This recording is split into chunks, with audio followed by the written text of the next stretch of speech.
Centre Leclerc de Moselle. Et pour toujours plus de promos, téléchargez l'application Mon Leclerc.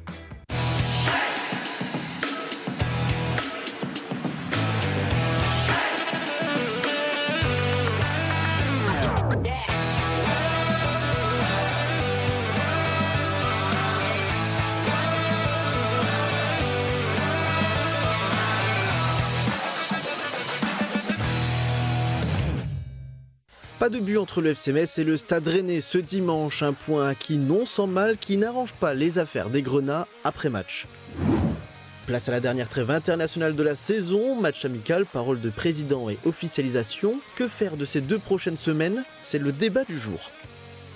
Bonjour à toutes et à tous, bienvenue dans notre nouveau numéro du Graouli Mag. Une nouvelle journée de championnat est terminée, une nouvelle trêve approche, l'occasion pour nous de faire un petit peu le point sur l'actualité du FC Metz avec les chroniqueurs du jour. Commencer par Stéphane Borbiconi qui fête ses 22 ans. Joyeux anniversaire. 23. 23, ça y est. Merci Amérique, merci à tous. Ouais. C'est rien que pour toi. Qu'est-ce que tu vas faire? Quel est ton vœu pour cette année? Qu'est-ce qu'il faut te souhaiter?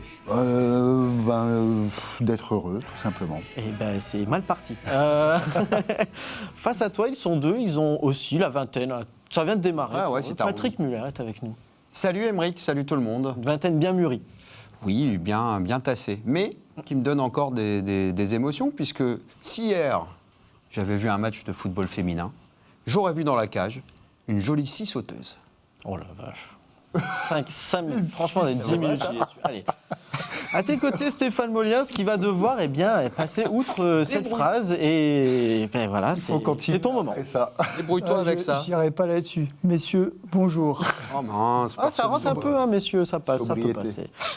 Vous avez bien compris, on va évidemment revenir sur ce qui s'est passé dans le match de ce week-end. C'est l'heure pour la première partie, le journal de la Ligue 1.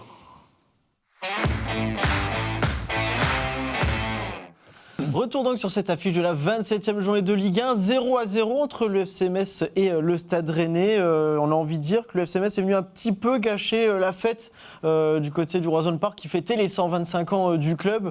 Bon, c'est un point à prendre, on va dire. Oui, c'est vrai qu'il y avait une belle ambiance du côté du Roazhon Park pour les 125 ans du club. Après, Metz a fait son match. Moi, j'ai plutôt aimé la prestation. L'ancien défenseur que je suis a aimé la discipline défensive avec un beau 4-4-2 quand on n'a pas le ballon, un 4-3-3 quand on récupérait le ballon. On avait Deminguet, on voyait bien le plan de jeu de contrarier les relances de Valentin Rongier. Et certes, on a subi parfois beaucoup de tirs, mais quand vous déplacez chez un adversaire qui a 30 points de plus que vous, on peut se dire que c'est normal aussi parfois de subir un peu. Mais l'important, c'est de ne pas prendre de but, de revenir avec un point. Alors certes, c'est pas suffisant parce que on a 8 points de retard et Auxerre avait gagné la veille, donc il fallait absolument gagner pour espérer recoller. Mais je pense que c'est plutôt rassurant au niveau tactique, résultat, plan de jeu, bloc médian bas. Après, on peut toujours améliorer dans l'utilisation du ballon. Maintenant, il faut essayer de jouer. Mais au niveau défensif, ça m'a plutôt rassuré, avec une défense à plat, à 4. Et Benoît Thavenot, son leitmotiv, quand il est arrivé, c'était l'engagement, l'agressivité. Vous ne pouvez pas avoir d'engagement et d'agressivité si tactiquement, vous n'êtes pas bien en place, parce que vous êtes loin des adversaires, loin du porteur. Même si vous voulez rentrer dans les duels, vous ne pouvez même pas, parce que l'architecture tactique n'est pas là. Alors que là, on a vu 2 lignes de 4 bien disciplinées, avec peu d'espace, et on a su contrarier cette équipe rennaise. On va le voir au niveau des statistiques, il y a quand même un léger avantage pour Rennes, on va le voir, 68% de possession contre 32, 25 tirs à 7, 8 tirs cadrés à 2. Patrick, c'est vrai que quand on se penche là-dessus, on voit quand même avec le résumé que c'était un match un peu à sens unique, une équipe a été bien plus dangereuse que l'autre. Mais savoir subir sans perdre, ça arrivait trop peu de fois cette saison. Évidemment, on est content de savoir que ça peut être encore le cas. C'est le cas face à Lille notamment. C'est un petit peu mon sentiment aussi. Moi, c'est un match qui me laisse beaucoup de regrets en fait. Non pas par rapport au contenu de ce match, mais par rapport au fait qu'on aura dû reproduire ce genre de rencontre tellement plus souvent. Bien avant. On est sur l'idée de cette équipe en est capable, en fait. Mais exactement, ça arrive très tard, mais c'est le genre de match et c'est le genre de résultat qu'on aurait dû obtenir, par exemple à Angers, quand bien même on est réduit à 10 très tôt. Ou à Brest. Oui, bien sûr, au lieu de perdre en fin de match, avec cette fin de match un petit peu folle, ou à Strasbourg. Enfin, très honnêtement, c'est assez triste de se dire que ça intervient maintenant, même si, encore une fois, c'est pas définitivement terminé cette saison. Et je me suis fait une petite réflexion, je me suis dit, regardons par exemple un adversaire qui aurait dû être le nôtre dans cette course au maintien, Le Havre. Le Havre a 27 points au moment où on parle. Ils ont pris 6 victoires. Alors, c'est pas beaucoup plus que le FC Metz finalement, mais ils ont perdu que 12 fois. Hein, quand même. Oui, mais ils ont perdu que 12 fois. C'est-à-dire que 7 fois dans la saison, Le Havre, par exemple, a transformé une défaite en victoire ou en match nul. On aurait dû faire aussi bien. Parce qu'on a vu qu'effectivement, avec des valeurs de combativité, une vraie organisation tactique et de l'application et du sérieux. Du sérieux, non. J'enlève cette idée-là parce qu'on ne peut pas faire ce reproche au FC Metz qui a souvent bataillé avec certaines limites pour X raisons.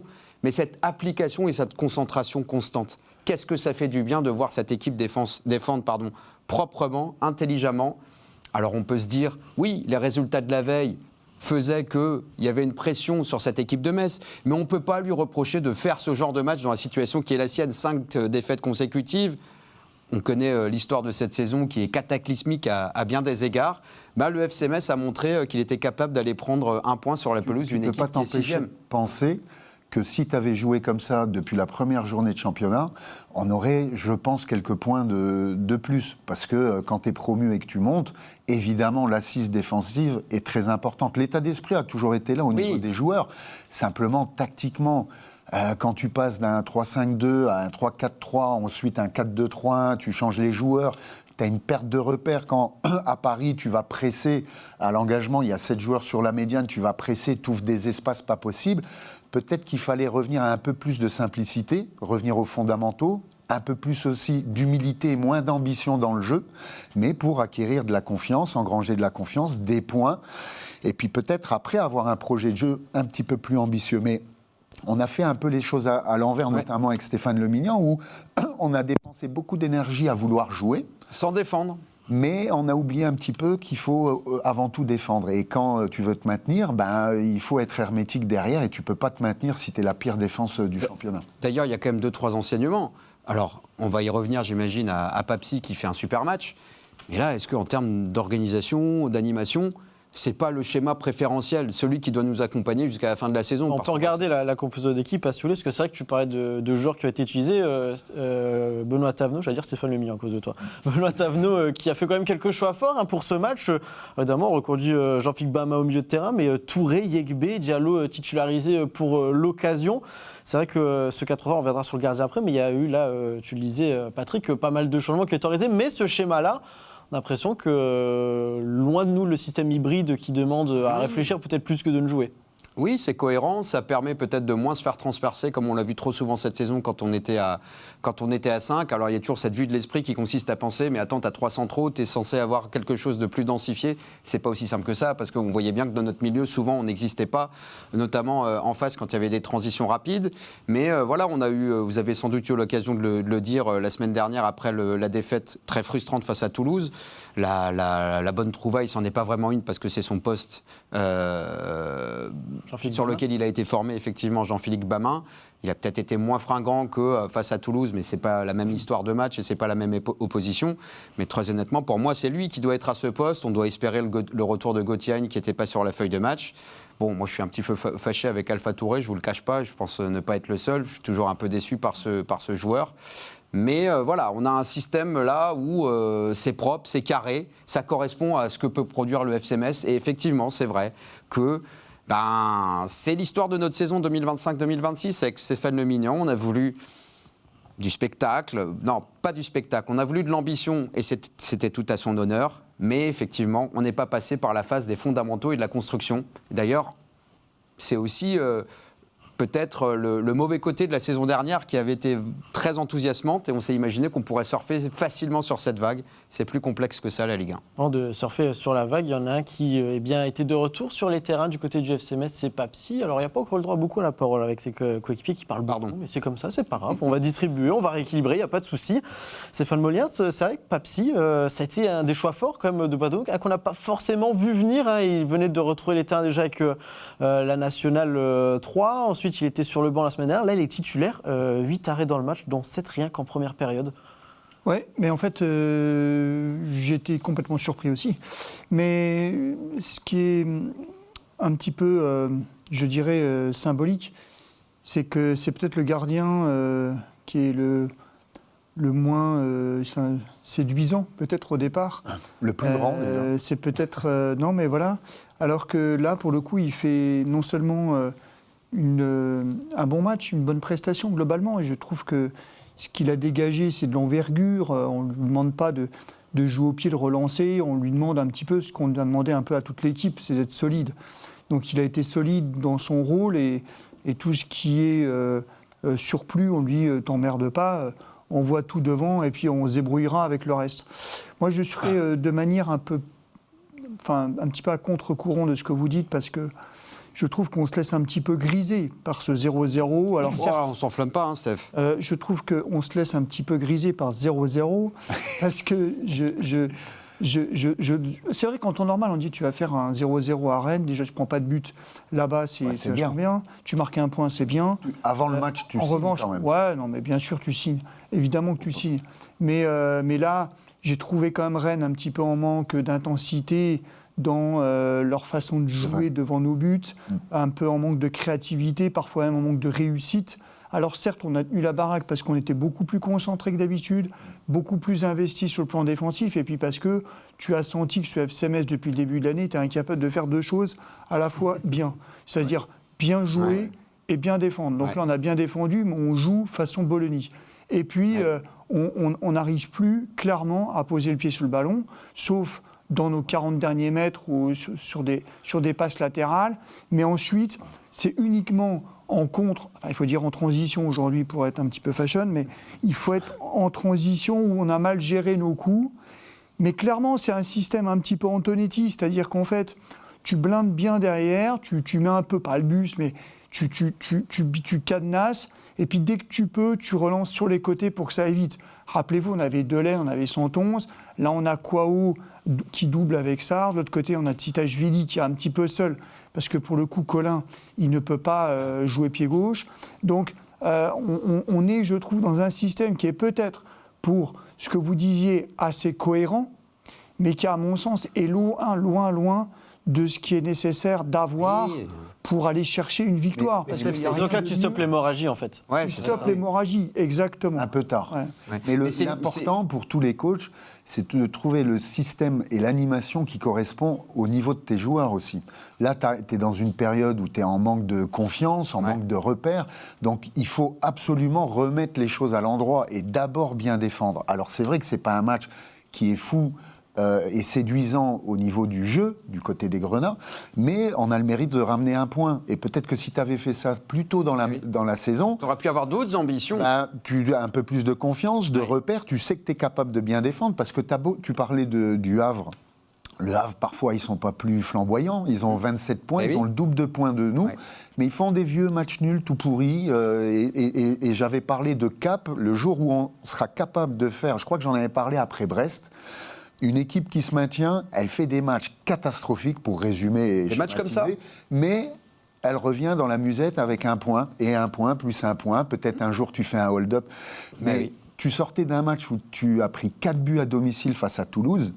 La priorité, évidemment, et ça se sent dans les choix de Tavenot, c'est de mettre, si dans les buts qui a de l'envergure, tout ce qui est ballon aérien, qui a moins de jeu au pied que Fischer, mais je pense qu'à ce moment-là, il sait que ça va être des longs ballons, on va jouer plus en transition, en contre ou en verticalité. Gébamin dans l'axe du milieu pour donner de la densité aussi physique, athlétique. Le choix aussi de Colin, qui est embêté, pied gauche, donc tu perds offensivement, parce qu'il peut pas, il est moins à l'aise, long de ligne, pied gauche, il reçoit de la droite, c'est compliqué. Mais défensivement, c'est un petit peu plus cohérent au niveau de la tactique, peut-être plus fiable, même physiquement. Est-ce qu'au niveau de la mentalité de changer de gardien, ça change une défense aussi? C'est un commentaire que j'ai vu passer dans les analyses. Je ne sais pas si vous avez vu à quel point sur son premier gros arrêt, ça doit être... Non, le deuxième sur le coup franc. C'est les 10e minute, ça. Sur le coup franc. De Szymanski. Ouais, tous les coéquipiers qui viennent le voir. Ouais. Et ce moment en fait de communion où toute la défense, même toute l'équipe vient le féliciter, tu sens un soulagement en fait. Ouais. Voilà, tu te dis c'est un dernier rempart sur lequel on peut Il y a peut-être compter. aussi le contexte qui fait que Et en même la temps, blessure, la commotion, le fait qu'il est resté longtemps sur le carreau, que Oui, là il est là et que oui, l'encouragement, sur son bien sûr. premier moment, en plus Oui. soleil dans les yeux, ça c'est ce que j'avais vu dans le commentaire, et là il va te sortir un coup franc comme ça, tu fais ok. Oui, mais t'as- Ça fait longtemps qu'il n'avait pas joué, Ouais. donc c'est son premier match, donc tu as envie de lui donner confiance, de le La dernière fois valoriser. qu'il a joué, il a pris 6 buts. Ouais, c'était à Lille, ouais. 6 buts à Lille. Mais pour revenir à ta question, oui, évidemment, ça joue beaucoup Oh, au je l'avais niveau de pas. la... Pardon.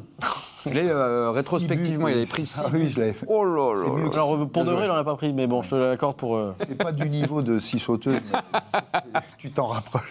C'est Mais plus moralement pour revenir à ta acceptable. question, évidemment que ça joue beaucoup au niveau de la défense. Avec Si, tu peux avoir un bloc bas. Si t'es bloc haut, c'est compliqué. Il est très très grand. Pour sortir, anticiper les ballons au pied, sortir de sa surface, c'est compliqué. Donc derrière, tu sais qu'il va rester Je te rappelle justement de ce qui s'était quasiment passé au à point Lille. de Hein. pénalty. C'est ce qui Comment s'était passé à Lille notamment où malheureusement ça arrive parfois, il se rate et ça donne Parce le qu'il est troisième ou grand, quatrième but il a du match. du mal à se mettre en route. Après, On l'a eu dans les stats, les passes réussies c'est 40%, par contre sur les relances il a presque 70%, donc Ouais. tu vois tout de suite Mais- que c'est pas du tout les mêmes... Après, tu vois, 86% à la relance, 40% en passe. Bon dans les passes je suppose que tu as les dégagements loin devant, bon ils sont pas tous récupérés donc c'est pas en sa faveur, mais tu comprends le profil avec ces statistiques là quoi. ouais, et puis tu fais un choix en fonction de ton plan de jeu, encore une fois, bloc médian bas. Si par exemple tu dis on va aller chercher, on va presser à domicile, plus compliqué. Avec un gardien très grand, là on sait qu'il va avoir du boulot. Sur sa ligne, les coups de pied arrêtés, on va subir et peut-être prendre des rafales de coups de pied arrêtés de corner. Il a plus d'envergure. Après tu gagnes d'un côté, tu perds de l'autre. Mais ça joue aussi dans la façon de commander sa défense.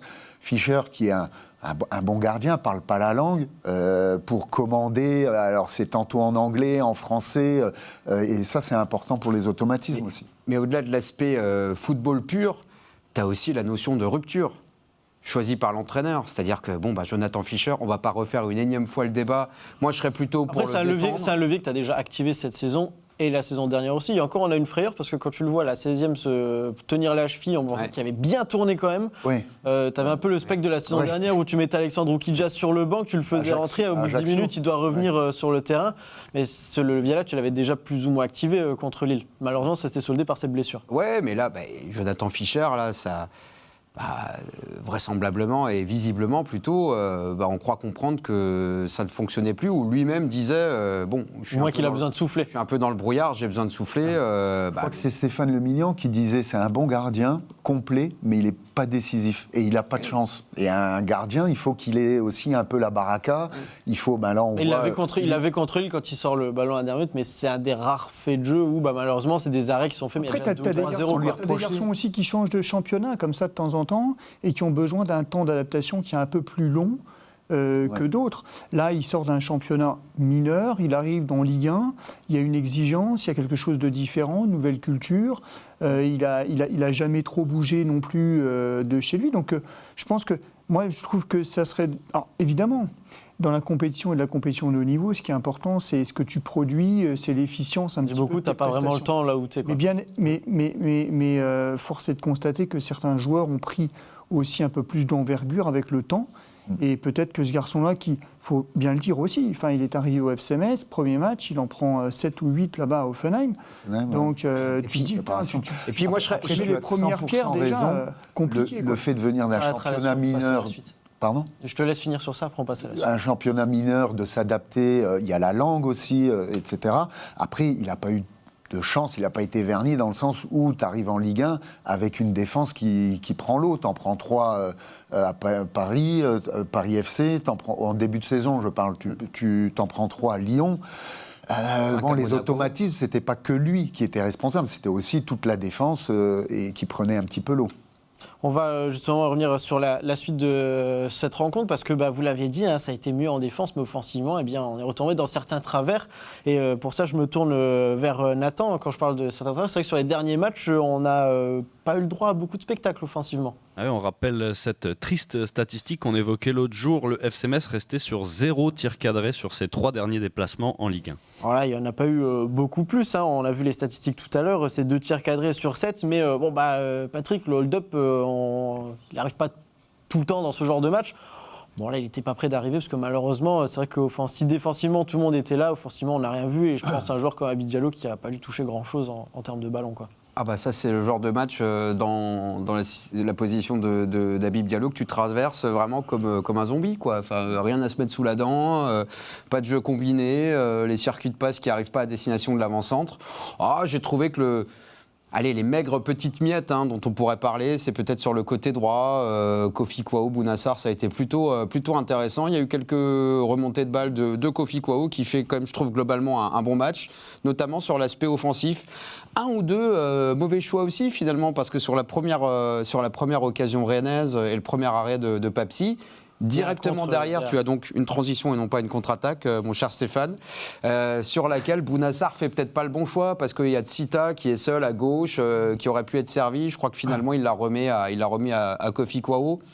Bon, voilà, il n'y avait pas grand-chose. Effectivement, c'était pas extrêmement consistant, mais comme on l'a dit, c'était un match pour un petit peu se rassurer. On ne va pas se rassurer quand on est dans la position du FC Metz à ce stade de la saison, bien évidemment, mais une manière un petit peu de couper avec cette série terrible là, de 5 défaites. Reprendre un point, ça fait tellement de bien, quoi. Même si évidemment ça ne sert pas à grand-chose, puisqu'on repère de longueur sur le barragiste. Et là, maintenant, il reste 7 journées. On a 8 points de retard. Avec le goal average, ça fait 9. Non, mais Habib Diallo, il est un peu comme l'ensemble de ses coéquipiers. C'est-à-dire que c'est un garçon qui a perdu, je trouve, avec le temps, son habileté technique, sa capacité à bien jouer de haut but et à faire remonter le bloc dès lors qu'il avait la possibilité de garder un peu le ballon. Je trouve que là, il est moins précis dans tout ce qu'il fait. Et tu vois, c'est ce qui me fait dire en fait que cette équipe, elle n'a pas été modelée au départ pour être à la fois dans l'exigence de la Ligue 1 en termes d'impact, en termes d'intensité, que ce soit en phase offensive ou défensive, et puis cette capacité de pouvoir jouer au ballon, parce que l'un et l'autre, ensemble, on n'y arrive pas. Après, Habib est très esselé sur le front de l'attaque. Là, le match, pendant 90 minutes, dès qu'il avait le ballon, il avait Brassier sur lui, il avait 2-3 défenseurs, c'est compliqué. Et autour de lui, le problème aussi de cette équipe des Grenats, c'est le soutien de l'attaquant. Dans les transitions offensives, il faut éclater beaucoup plus vite, à la manière pour comparer ce qui est comparable, d'une équipe comme Auxerre, où il se projette à 3, à 4, à 5. À Saint-Symphorien, je regardais, ils étaient des fois 3, 4, 5 dans la surface messine. Nous, on a un peu de mal à se projeter. Alors, il y a Titiashvili qui le fait bien, Bouna aussi. Après, Alpha Touré, Deminguet, beaucoup plus de puissance pour aller soutenir Habib Diallo, qui, en attaquant en planche un petit peu sur le front de l'attaque, venir le soutenir, jouer le ballon négatif, c'est-à-dire en dessous, pour réenclencher sur les côtés. Mais après, il faut des courses à haute intensité pour attaquer la surface. Parce que c'est pas un échec quand même, Habib Diallo, cette saison, parce que là, on est en train de dire finalement, il paye les pots cassés. Il est déjà en train de me griller mes cartouches de bilan. Après, si tu as un autre attaquant, même d'un calibre supérieur, est-ce que tu as aussi un résultat qui est différent ? Mbala contre Toulouse, moi ça m'a plu. Il était un peu plus entouré quand même, parce que sur le premier but, ils sont 4 dans la surface. Après, tu as l'autre profil parfait dans ce moment-là, c'était Mikotadze il y a 2 ans, quoi, qui était dans cet esprit-là de être tout seul devant et dès qu'il reçoit le ballon, c'était au génie. Sur le plan offensif, on est un peu inexistant aussi parce qu'on est vraiment, je trouve, trop loin les uns des autres.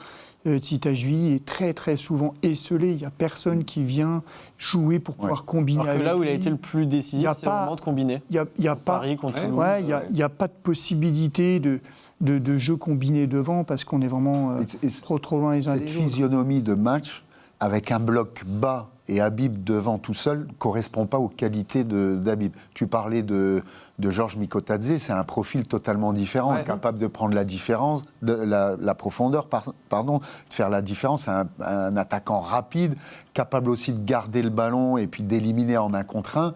Habib, c'est plutôt, tu as la possession, il est dans la surface adverse et il est très habile dans les 20 derniers mètres. On a écouté votre avis sur cette rencontre. On va tout de même écouter celui de Benoît Thavenot. Pour ceux qui n'ont pas pu forcément suivre la pensée de l'entraîneur messin, c'était après la rencontre.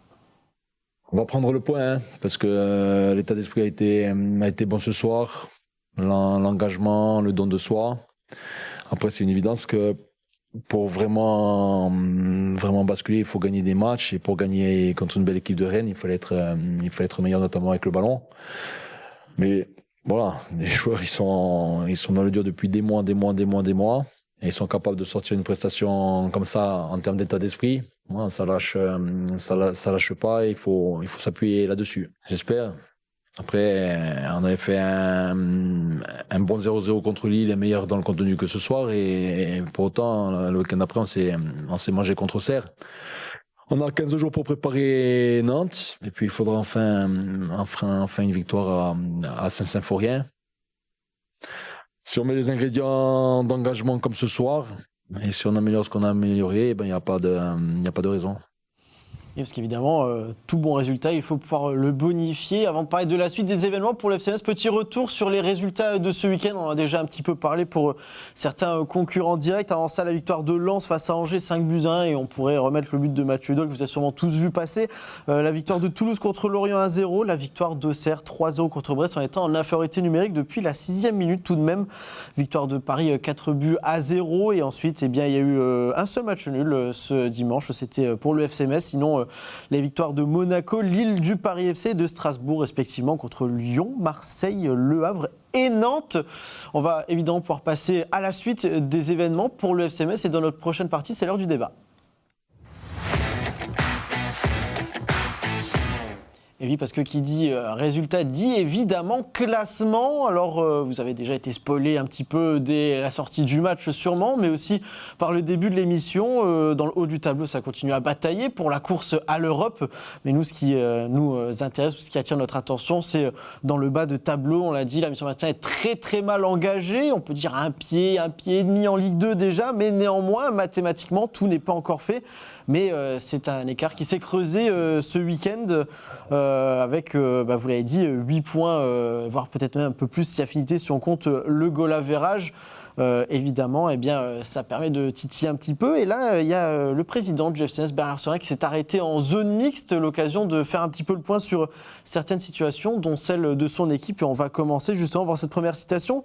Il dit que tout n'est pas forcément terminé mathématiquement pour son équipe. Il y a encore un espoir, certes, mais on va essayer de terminer honorablement cette expression-là. On a envie de dire, je vois déjà réagir Patrick. Il acte la relégation en disant ça. Ah bah oui, on l'a tous déjà acté depuis quelques semaines. Oui, c'est vrai que là on parle quand même de miracle à ce niveau-là. Il le fait quasi officiellement.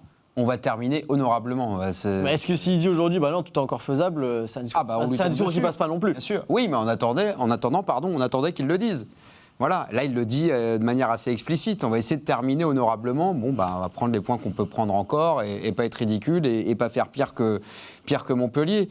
Et il l'acte aussi, mais j'ai déjà spoilé tout à l'heure, mais quand il parle de recrutement... C'est juste après, ne t'en fais pas. Retiens-toi encore un petit peu. Je peux... vas-y. Non, retiens-toi encore un petit peu. Une deuxième salle. Stéphane Molins là-dessus, c'est vrai que cette situation-là, c'est un abandon pur et dur finalement. Oui, les discours qui ont été prononcés ces derniers jours devant la presse sont logiques. On ne peut pas dire on va descendre en Ligue 2 dès lors qu'en effet, mathématiquement, c'est jouable. Et puis, parce qu'il y a aussi quelque chose qui est du domaine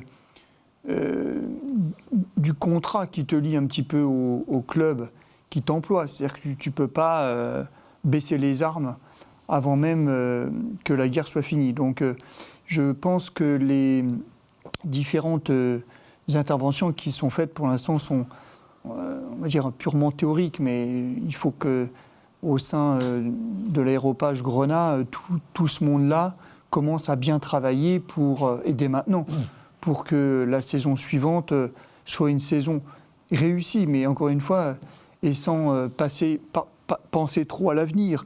Mais réussir, c'est pas forcément une saison qui va te faire remonter de nouveau en Ligue 1. C'est une saison peut-être même de transition, mais une première, j'espère, saison de construction. Parce qu'on n'a jamais cette occasion de construire les choses et de les construire sereinement. Donc, est-ce que cette très très mauvaise saison qu'on a engagée et qui est toujours en plus là en train d'être vécue par tout le monde, va permettre enfin de changer de cap, comme on l'a tant espéré, avec un entraîneur, avec un directeur sportif qui soit dans les clous du football moderne, dans ce qu'on veut mettre en place, comme le Steph l'avait très bien dit sur une émission précédente, avec un vrai projet de A à Z. C'est ça qui est important. Je pense que le constat, de toute façon, le président ou n'importe quel supporter, il peut le faire. On a tous envie de terminer honorablement la saison. On a tous envie qu'à un moment, on gagne un match ou deux, qu'on se dise, au moins on la termine pour lancer la suivante de manière positive. Tu parlais justement de construction et de projet. Je redonne la balle en 1-2 à Patrick, évidemment. Il y a bien cette deuxième citation qui est plus sur le retour des supporters. C'est ça la question. Qu'est-ce que vous pensez de ce que les supporters mettent en avant aujourd'hui ? Il le dit, parle du recrutement notamment, des critiques qui peuvent être émises à son encontre. Alors apparemment, tout le monde était content en août du recrutement. On l'a dit, c'est vrai que sur le papier, il y avait quand même des profils assez séduisants pour cette équipe. Néanmoins, le monde n'est pas au niveau de ce qu'on espérait, si je cite en plus, c'est ce qu'il dit. On s'est peut-être trompé aussi, a-t-il dit. C'est vrai que là, malheureusement, le constat d'échec qui est obligatoire et on l'attendait. C'est un échec dans le sens où tu as 2 recrutements qui sont réussis. Pour moi, il n'y a que Bamin et Titaïchvili. Pour le reste, je ne pense pas que ce soit de grosses réussites. Alors, dans une campagne de recrutement, tu as forcément j'aime pas le mot, c'est violent, mais déchets. Il y a forcément des joueurs qui ne s'adaptent pas pour différentes raisons, qui n'entrent pas en connexion avec un entraîneur, qui ne sont pas au niveau espéré, qui ont des soucis de blessure pas totalement résorbés, etc. Mais là, c'est quand même un échec dans les grandes largeurs, alors que sur le papier, oui. Moi, le retour de Boubacar Traoré, même si effectivement il y a peu de certitudes, et c'est justement ce qui pose problème, parce que c'est une situation qu'on a connue pour un certain nombre de joueurs, dont Habib Diallo aussi, il n'y a pas beaucoup de certitudes, mais sur le papier, tu te dis Boubacar Traoré, Habib Diallo, Jean-Philippe Bamin. Gbamin qui joue en Suisse, mais qu'on connaît quand même très bien en France, qui a un cursus, qui a un pédigré. Titaïchvili, on se dit pourquoi pas. C'est un garçon qui à l'époque était déjà international, si je dis pas de bêtises, avec la Géorgie. Voilà, tu te dis c'est intéressant. Et puis malheureusement, tu as un certain nombre d'échecs. On a évoqué Jonathan Fischer. Effectivement, mettre 3 millions d'euros quand tu es le FC Metz sur un poste de gardien, c'est gigantesque comme investissement quand tu sais qu'il y a très peu de transferts payants finalement avec aussi Terry Yekbe. C'est un échec et pour moi, pardon de rappeler ce qui relève peut-être de l'évidence ou en tout cas ce qu'on a déjà dit dans cette émission, pour moi l'échec il commence peu de temps après la remontée en fait. Quand le président Serin dit en gros, ne rêvez pas trop, ne vous enflammez pas trop, il faut qu'on trouve 20 millions. Voilà, quelque part le décor est planté. Et on l'a dit plusieurs fois aussi, l'idée c'est pas évidemment de faire le procès de Bernard Serin. Moi pendant des années, je l'ai souvent défendu en disant il a des défauts. Il a des défauts à mon sens en termes de communication, oui. Il a une personnalité qui est peut-être pas toujours adaptée à celle d'un président de club de football, parce que le football c'est un business, si je puis dire, où il faut communiquer des émotions, et c'est pas forcément sa qualité première. Et voilà, c'est pas une critique très violente, mais c'est la réalité à mon sens. J'ai perdu le fil de mon propos, comme très souvent. Il a pris le mot parenthèse, attention. Non, j'ai perdu le fil. Pas ouvert de parenthèse, mais voilà, la saison démarre mal à ce moment-là. J'essaye de ne pas refaire tout l'historique et de ne pas monopoliser la parole trop longtemps. Tu vas te reperdre en plus derrière, ça va être... L'histoire se durcit encore au moment du mercato hivernal, où on traîne trop, où on dit on ne va pas recruter, il faut d'abord vendre. Et ça me fait penser à la chose suivante. En fait, le souci dans ce projet ou non-projet du FC Metz et dans la direction de ce club, c'est qu'on peut être d'accord avec beaucoup de constats qui sont faits. Celui de la perte d'argent liée à la dépréciation des droits télé, à la Je charge vais que rebondir rapidement représente. là-dessus, parce que j'ai vu encore ce week-end des gens qui mettaient ça en avant en disant il faut pas. C'est le cas pour tous les clubs. C'est ça, et puis Non, mais- qui citait des clubs comme le Havre et Angers, mais je voulais dire aussi, ces clubs-là ont été impactés parce que Le Havre a été interdit de recrutement Bien sûr. et Jim Assahal, Angers pareil. C'est juste que qualitativement, ils sont déjà restés sur la base des personnes qui étaient l'année dernière, Oui. parce que tu peux pas tout changer. Et les paris ont été bons, mais ça restait des paris en fait. Il y a eu de ça aussi, il y a tout qui s'est enclenché.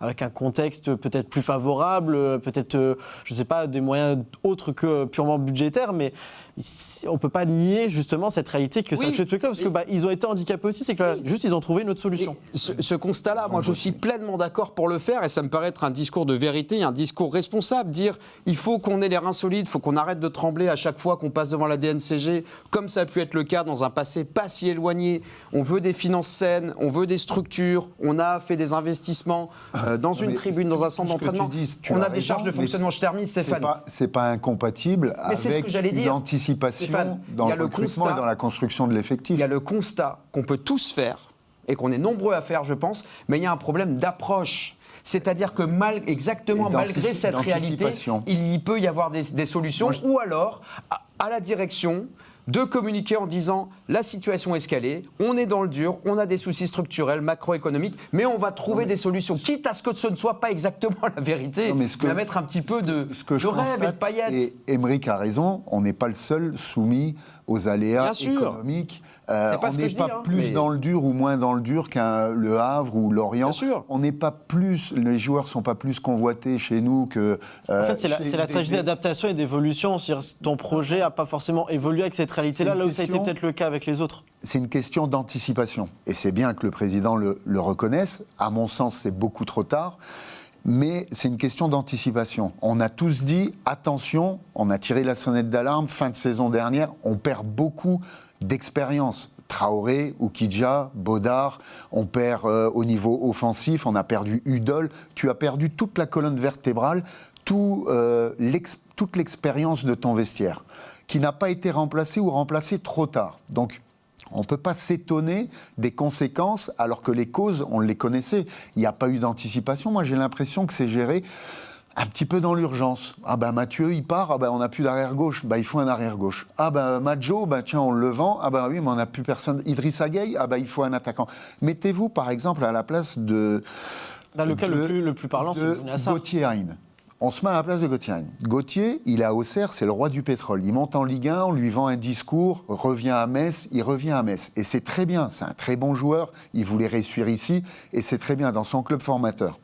Et puis, il fait une super saison. Il met le but à Reims, le 3e, il est avec son pote Udol, il kiffe le foot, la ville dans sa région, magnifique. Et puis, pour schématiser, tout le monde part. Son pote part, Udol part, les joueurs que je viens de citer, l'équipe s'appauvrit, s'affaiblit, et on te dit, bon, ben, tu vas mettre le bleu de chauffe et puis aller créer une animation offensive avec des joueurs que tu ne connais pas, que tu n'avais pas la saison dernière. Jalot est parti, Sabali fait le bras de fer, Idrissa Gueye est parti, Diallo n'est pas encore là, Madjo, il a une étiquette avec un code barre sur le revers de son maillot avec un prix, on ne sait pas où il va aller, mais il va y aller, il va partir, donc il est là en salle d'embarquement, pas investi dans le projet. Titiashvili, beaucoup d'envie, bonne trouvaille, il vient d'un championnat mineur. Il faut qu'il s'adapte et il ne peut pas faire non plus de miracle. Et puis Gauthier, on lui dit il faut que tu sois capitaine et que tu crées du jeu combiné. Et dès que ça a etc. commencé à pas aller, ça a été le fusil de Gauthier Hain. T'es en Ligue 1, ça va trop vite. Là, en face, Strasbourg, ils sont prêts. Lyon, ils sont prêts. Ils ont fait une prépa avec leurs joueurs depuis le premier jour. Pendant 6 semaines, ils sont partis en stage. Ils ont fait des cohésions de groupe, d'équipe. Ils ont un collectif bien huilé avec une tactique claire, un schéma, une animation. Nous, on vient un peu dans l'improvisation. On se dit, oui, début de saison, on va recruter, Yegbe, etc. Ça va aller plus tard. Mais ça ne va pas plus tard. Parce que le déficit de points, tu ne le rattrapes jamais. Parce que la confiance, tu ne la rattrapes jamais. C'est ce que dit le parce que président c'est aussi, le feu, tu as la pression, les supporters ne sont pas contents à juste titre. On se pose des questions. On court derrière un projet qui n'existe pas et on improvise. Et c'est ça le problème. Et on en vient à vivre une saison comme on l'a vit. Mais Tu prends Lorient, ils ont perdu leur meilleur attaquant qui est parti en Angleterre. Angers, ils ont perdu Esteban Le Pol. Ils sont aussi soumis à des fluctuations et des choses qu'ils ne maîtrisent pas. Par contre, derrière, ils s'appuient aussi sur des recrues, un équilibre d'effectifs, un centre de formation, des jeunes, des expérimentés, des transferts. Et puis ça fonctionne peu ou prou dans leurs objectifs. Il a fait plus long que moi encore. Hein. Plus longtemps, Non, c'est vrai. mais Le recrutement, je l'entends, mais c'est les choix à mi-saison. Et tu vois, j'aime pas tomber comme ça sur un entraîneur notamment, mais quand tu travailles pendant 1 an et demi avec Stéphane Le Mignan, qui a une idée de jeu, voilà, alors avec peut-être ses limites pour la Ligue 1 actuellement, parce que lui aussi est en plein apprentissage et en formation de cette Ligue 1, tu l'enlèves parce que tu es soumis à la pression du résultat, clairement, mais au moment où le Mignon, il s'en va, ça fait 2 mois qu'il fait sans Sabali, sans Diallo, sans Gbama. C'est Et que sûr qu'il n'a pas été aidé. Et comme tu Il n'a disais, pas été aidé. c'est que derrière Diallo, il avait Madjo qui est parti directement. Et il a dû jouer avec le petit Boussané avançante qui joue même pas à Amiens dans une équipe qui se maintient pour la Ligue 1. Voilà. Imagine un peu le truc. Donc, encore une fois, le recrutement, c'est une chose, mais au moment en fait, où tu fais le choix trop de tard. changer entraîneur, de changer entraîneur, moi j'imagine dans le vestiaire ce qui doit se passer. C'est que les mecs qui disent, le coach, il va sauter, c'est une certitude. Et là, ils voient tomber le nom du nouvel entraîneur. Mais les mecs, ils ne le connaissent même pas. Ou alors ils disent, ah putain, mais attends... non, mais c'est quoi, comme adjoint non, mais c'est quoi le niveau de crédibilité que Ouais. tu donnes en allant chercher aussi un garçon qui vient de se faire virer du dernier club de Ligue 2 ? Tu vois, c'est ça aussi. Tu vois, c'est un moment, c'est qu'est-ce que tu donnes comme message, même pas aux supporters, mais aux gens qui composent ton vestiaire. Et moi, ça m'embête un petit peu. Et je me dis, comment attendre d'un garçon qui a peut-être des qualités, mais comment le prédestiner à sauver une équipe en Ligue 1 alors qu'il a 0 expérience. Oui. Et ça m'embête un Tu peu. le vois. Après, je ne suis pas totalement d'accord avec le président. Tout le monde était content du recrutement parce que tu as le recrutement et tu as le timing. Recrutement, Diallo... Je pense que tu peux être content sur le papier des noms tout de même. Si tu l'encadres avec des joueurs qui connaissent la maison, Bocartreur était là, Bib Diallo était là, et c'est des joueurs d'expérience qui servent à emmener certains... on disait, Sadi Boussané qui reste comme un joueur... Mais Diallo, Bounassar, tout le monde est d'accord sur ce plateau et ailleurs pour dire que c'est des bons joueurs et que c'est des bonnes recrues. Je suis le premier à le dire, mais c'est trop tard. Diallo, il vient quand ? Bounassar, ils viennent quand ? C'est beaucoup, beaucoup trop tard. Tu es déjà dans la charrette, tu as déjà le cerveau à l'envers parce qu'il y a la pression, il y a le déficit de points.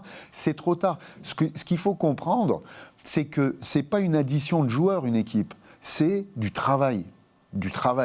Il faut se connaître, il faut connaître les qualités, les défauts, savoir la sensibilité, surtout les joueurs offensifs et après tout, tous les joueurs, même derrière. J'étais défenseur, tu me mets un mec, je connais pas, il parle pas là, il faut bosser, sinon c'est trop facile.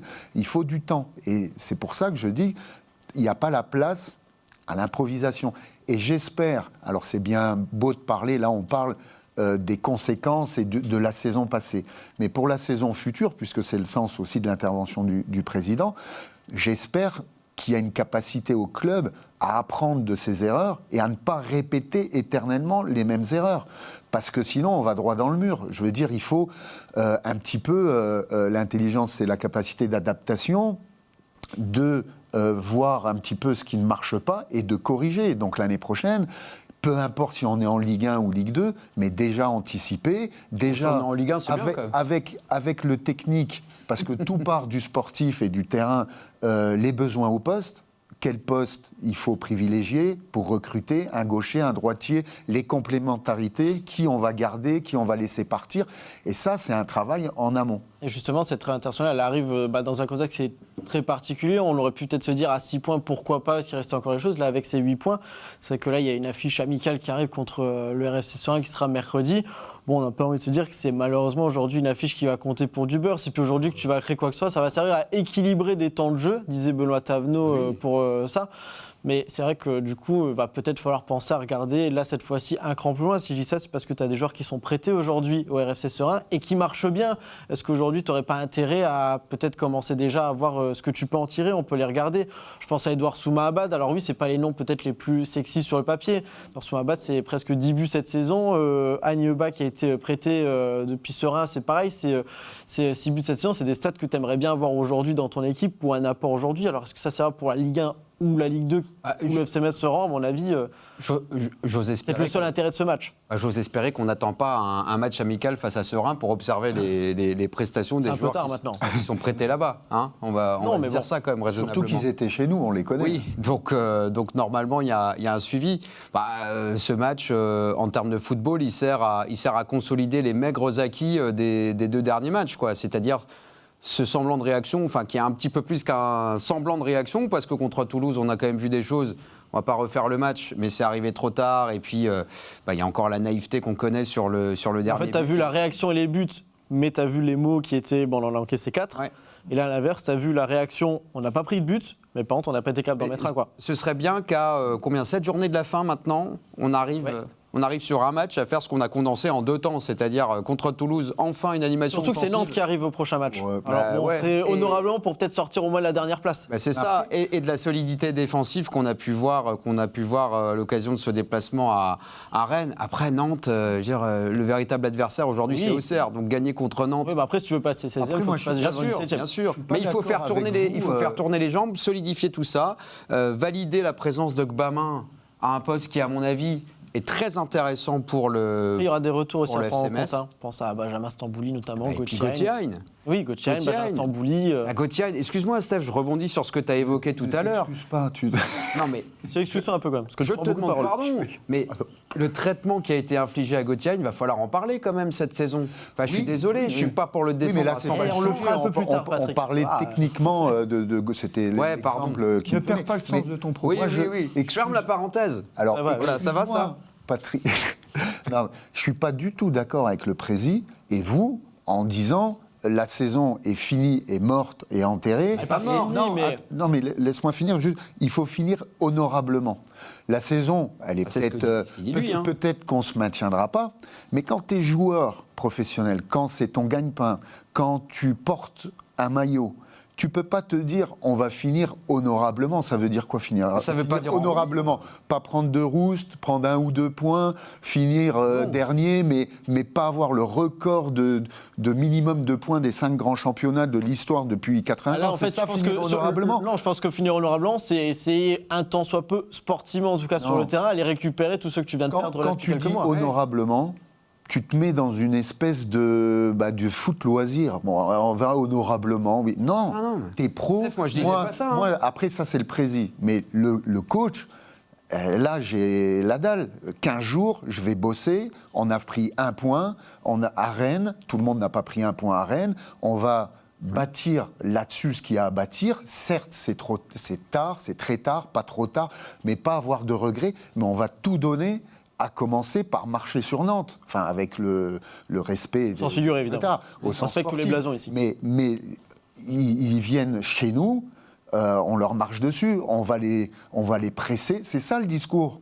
Parce que si tu vends aux joueurs, on va finir honorablement, ils vont commencer à réserver les vacances. L'autre, mon agent, je vais me barrer, je vais essayer de faire un match Ah non, honorable mais ils et sont puis les tous trucs. comme ça. Enfin, il y Non, a comme une et- grande partie, Steph. Par rapport à l'équipe qu'on avait hier sur le terrain, il y en a quand même plus de la moitié qui seront plus l'année prochaine. Et donc, c'est dans le Non, non, mais win-win juste- de finir honorablement. Non. C'est qu'il faut. Je suis pas d'accord. Mais en fait, c'est le mot honorablement qui te gêne. Mais moi, je pense que déjà, ça t'enlève peut-être même une pression du résultat.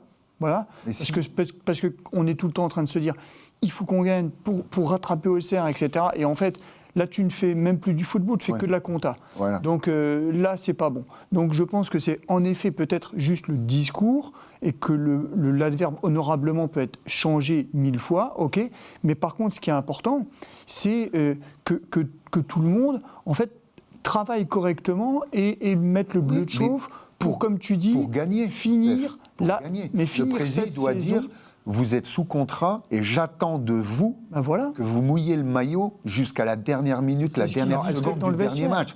Et Je laisse finir je la sais discussion pas- au bout de l'émission. je sais pas qui Ah bah oui, on est au bout de partira. l'émission. Je sais pas qui On fera la prochaine partira. fois. Qui partira pas. Tu dis la moitié de l'équipe, un tiers, deux tiers. On s'en fout. Ceux qui sont appelés à jouer le match contre Nantes, parce qu'après le match de Nantes, on n'en parle pas parce qu'on prend les matchs les uns après les autres. Contre Nantes, il faut que ce soit des mecs investis dans le sauvetage du club, de l'image déjà, de prendre des points. Après, on fera les comptes à la fin. Mais oui, après je prends, ok, honorablement, ça aurait pu être un autre. Mais moi, c'est ça qui me dérange quand tu es compétiteur. Non, il y a pas de, tu vas pour gagner. Parce que, justement, le rôle du président, du club, de l'institution, les garants un peu de l'institution et du coach, vous connaissez le sport, c'est de rassembler, d'avoir un objectif et que personne ne se disperse. Si tu commences à avoir un discours entre deux, au tiède, honorablement, oui, bon, tu courbes le dos, tu veux pas prendre... Bon, non, là, il faut avoir aussi de l'ambition, au moins dans les moyens, quoi. Si seulement. Oui, Si seulement. Voilà, avec Tessie, on refait plein de monde. On aurait pu notamment revenir sur peut-être les signatures professionnelles à venir de Nathan Ba et Brive Mlongo. On le fera plus tard. Après cette trêve internationale, c'est la fin de cette émission. Malheureusement, messieurs, on a pu vous écouter encore au moins 3 ou 4 heures, faire quelques parenthèses sans fin sûrement. Des blagues. Malheureusement, nous on s'arrête là et on ne se reverra pas tout de suite. On prend une petite semaine de repos, Grolimac. Voilà, je vous l'annonce. Oui, voilà, c'est dit comme ça. On se retrouvera pour le jeudi avant la rencontre face au FC Nantes. Justement, on reviendra sur tout ce qui s'est passé durant cette trêve. Merci messieurs de m'avoir accompagné. Et vous avez un beau cardio, il faut le dire. Voilà, faut suivre, hein, faut suivre.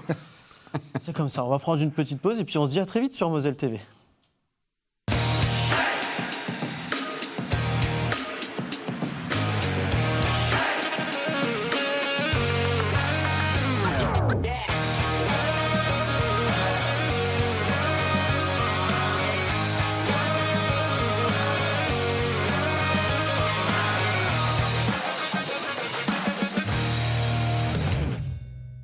Tous derrière les grenats en regardant le Graouli Mag avec les centres Leclerc de Moselle.